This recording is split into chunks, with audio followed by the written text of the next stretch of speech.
What was your impression of your race today? Pretty terrible. Suzuka, lap 1, lights out, and everything falls apart.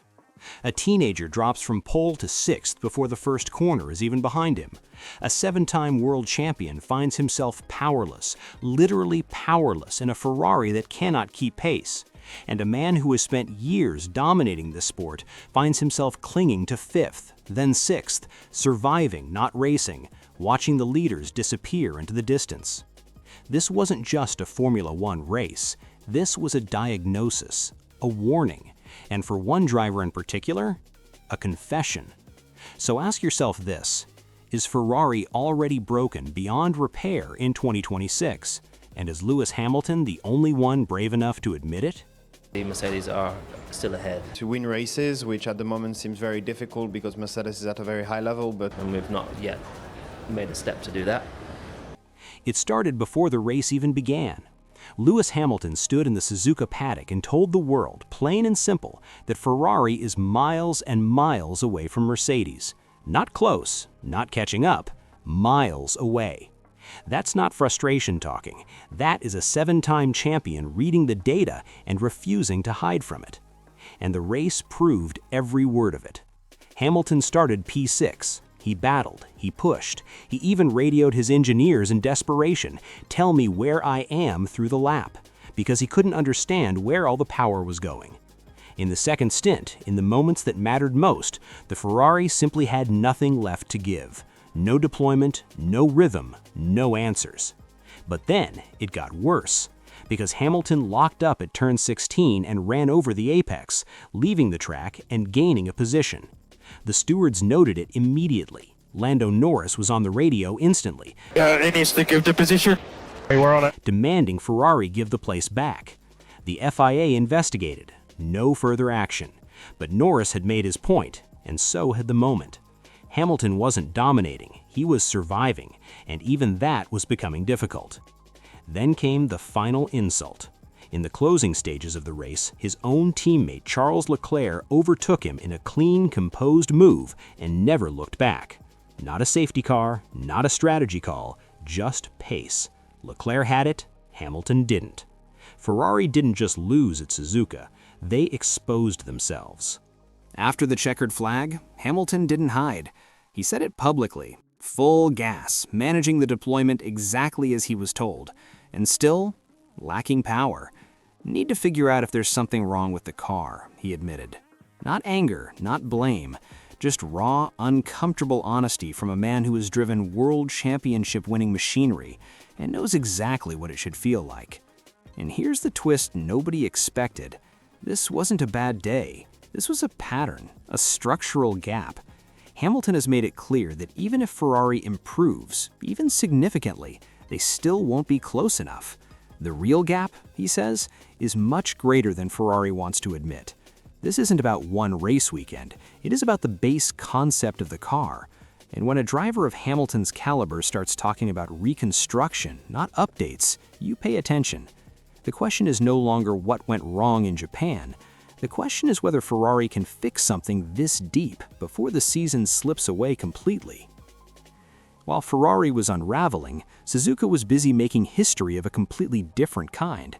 Kimi Antonelli, 19 years old, pole position. He bogged down at the start, wheel spin, 6th place by turn 1, and for a moment it looked like the race was over for Mercedes. But this kid is different. Lap by lap, position by position, Antonelli clawed his way back. By lap 12, he was through Norris. By lap 16, Norris himself pitted in an attempted undercut. And when Ollie Behrman's Haas smashed the barriers at Spoon Corner at 191 miles per hour in a 50G impact, the safety car gifted Antonelli the race. A free pit stop, track position, and then something nobody expected: pure, relentless pace. He didn't just win, he won by nearly 14 seconds, on a track where overtaking is nearly impossible, against a field that included the reigning world champion and a McLaren that had been breathtakingly fast all weekend. Antonelli became the youngest driver in Formula One history to lead the world championship, the youngest multiple race winner ever, and he did it in just his 3rd season, back-to-back wins. championship lead, 19 years old. The teenager isn't just arriving, he is already here. But Suzuka wasn't just Antonelli's story. It had chapters for everyone. Oscar Piastri finally started a Grand Prix in 2026 after crashing in Australia and a technical failure in China had kept him out of both openers. And what did he do? He led from lap 1. He held off George Russell for 22 laps. He was on course for one of the most unlikely victories of the season before the safety car ripped it away. Second place, a result that in any other circumstance would feel brilliant. On Sunday, it felt bittersweet. But this performance sent a message: McLaren can fight. And Piastri, when given a clean race, is dangerous. Leclerc's final laps were extraordinary. With Russell breathing down his neck, the Monegasque did the thing only the truly gifted can do. He went around the outside of turn 1, 2 laps from the end, and took third back.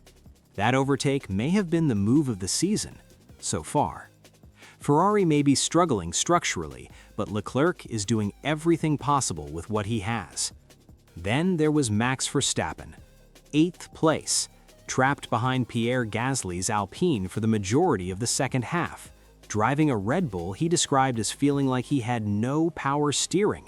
And before the race even started, he had already made headlines, for all the wrong reasons. At his pre-race press conference in Suzuka, Verstappen walked into the room, spotted Guardian journalist Giles Richards, and simply refused to speak. "I'm not speaking before he's leaving," he said, cold and certain. Richards asked if this was because of a question from last year's Abu Dhabi Grand Prix. Verstappen said yes. "Get out," he told him, and Richards left. The room went silent. Verstappen smiled. "Now we can start." This is a man carrying the weight of a lost championship, 2 points, 1 penalty in Spain, and the frustration of a 2026 season where his Red Bull simply does not work. He has called the new cars Formula E on steroids. He has called the racing Mario Kart, and now he is banning journalists who ask about his mistakes. The empire is under pressure, and it is starting to show. Scenario 1. Antonelli keeps winning. The teenager who nobody saw coming becomes the story of 2026, and by Miami, the championship conversation is over before the summer. Scenario 2. Ferrari finds the answer. Hamilton's public diagnosis shocks the engineers into action. A major upgrade arrives in Miami, and Suzuka becomes the turning point, not the end point. Scenario 3. Red Bull solve nothing. Verstappen's frustration turns inward. The press conferences get darker, and the 4-time champion spends 2026 watching from the outside, angrier than we have ever seen him. One of these stories is already being written. Can Ferrari respond to Hamilton's diagnosis before it's too late? Or is this already a lost season in red? Is Kimi Antonelli the real deal, or will the weight of the championship reveal the cracks in a teenager's composure? And Max Verstappen, is the anger a mask for something deeper? Because in Formula One, when champions start ejecting journalists and finishing 8th, something has already broken. Suzuka didn't just give us a race result, it gave us the truth. The only question left is, who's ready to face it?